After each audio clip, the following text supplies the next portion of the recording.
Hey YouTubers, it's Charlie. This is going to be my Arrow episode 7 video. Whole bunch of Legends of Tomorrow setup. So everybody chuck your vodka out, grab a glass of whiskey, and let's go. Just careful for spoilers if you haven't seen the episode yet. And just a reminder, my reverse flash ring giveaway is new this week. All you have to do to enter is be a subscriber and leave a comment on this video. So there's a whole bunch of magic stuff for the back half of the season that they're teasing with Damien Dark, but mostly this was like Legends of Tomorrow stuff. Starting with top 5 WTF.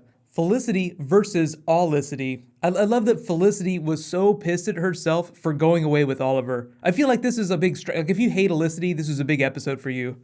Everybody on the team has their own demons that they deal with, and you don't really see them until they get super stressed out, like when Thea goes crazy because of the bloodlust, like Sarah did in this episode. Or last season when Oliver went super crazy. He's like, I can't be with you. I can't be the Arrow and be this Oliver Queen guy. He came full circle and they were together at the end. Felicity achieved that same arc within the same episode, thanks to help from her mother.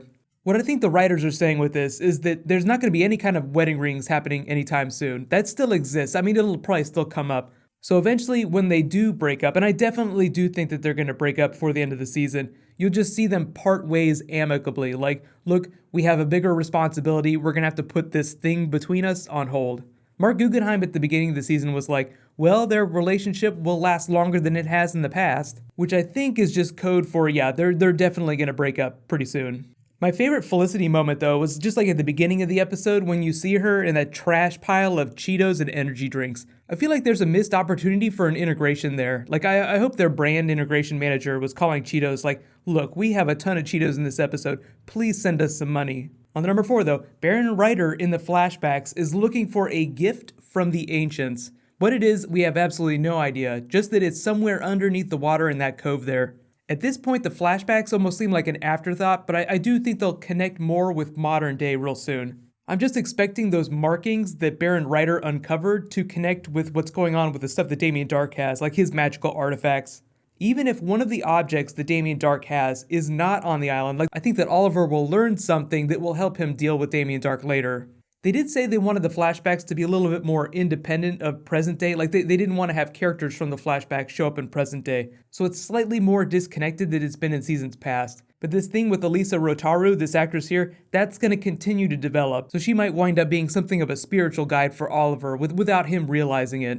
On the number 3 though, hey mom, totally love you, no spoilers please. In case you forgot, the last time she showed up in town, she told Quentin that she was now dating someone and living in Central City. So we might see her in a future episode of The Flash, or they might refer to her. At this point, she's on the level with Oliver's child. Like, I'm not expecting her to come on the show anytime soon. But she definitely still exists, and she's still there. Really, I think the biggest casualty in the episode was Team Arrow progression, because they spent most of the time developing what's going to be going on with Legends of Tomorrow. Like, setting up the Atom's shrinking ability, setting up Sarah to become the White Canary, like giving her a reason to go away. Like, oh, I have this bloodlust, I have to go away and deal with it. I need some time, quote unquote time to deal with it. She'll have all the time she needs pretty soon. They even teased that on Rip Hunter's time ship, which I haven't seen pictures of yet, it's actually like a really big ship, there's going to be something of a romance between the Atom and the White Canary. But on to my number 2 WTF, Mr. Terrific and Felicity head into battle. So it's always a little bit silly, like their scenes are mostly meant for comedy. Mr. Terrific reminded us that he's an Olympic medalist in the decathlon, so he's actually pretty badass, but they're mostly using him for comedy on the show. So push comes to shove in a future episode or like the back half of the season, we'll probably see him throw down and kick some serious ass. But I love Felicity's joke before they head in where she's like, I don't think that our company health plan covers supernatural dismemberment. You always hear them reference magic in some way. I like the consistency. Even when Damien Dark was fighting Oliver, which was actually more of a distraction, he was really just there to keep Damien Dark busy. But on to my number 1 WTF. Damien Dark reveals the next stage in his plan for the city. He unfolds his box and it looks like it's magical circuitry. Like there's mechanical parts that require the dwarf star alloy to be powered, but they're also magical runes. Now here's a bit of a stretch. It looks a lot like the markings on a mother box. Now that would imply really big things that I'd never thought that Arrow would ever be able to do. But they're doing Legends of Tomorrow, they're doing time travel, time masters. I guess they could do New Gods at a certain point. Some of the fantastical things of Jack Kirby's Fourth World would fit a lot better in this TV universe that they have than in the super serious movie universe. But I'd never think in a million years they'd ever be able to do like a real version of Darkseid or the New Gods or anything like that, so it remains to be seen what this actually is. But it does look like circuitry. And what kind of tiny box-shaped object do you know about that requires dwarf star alloy levels of power to activate? There just aren't that many things in the DC universe that I could think that would need that. So I do think that he's going to use that box as a portal of sorts.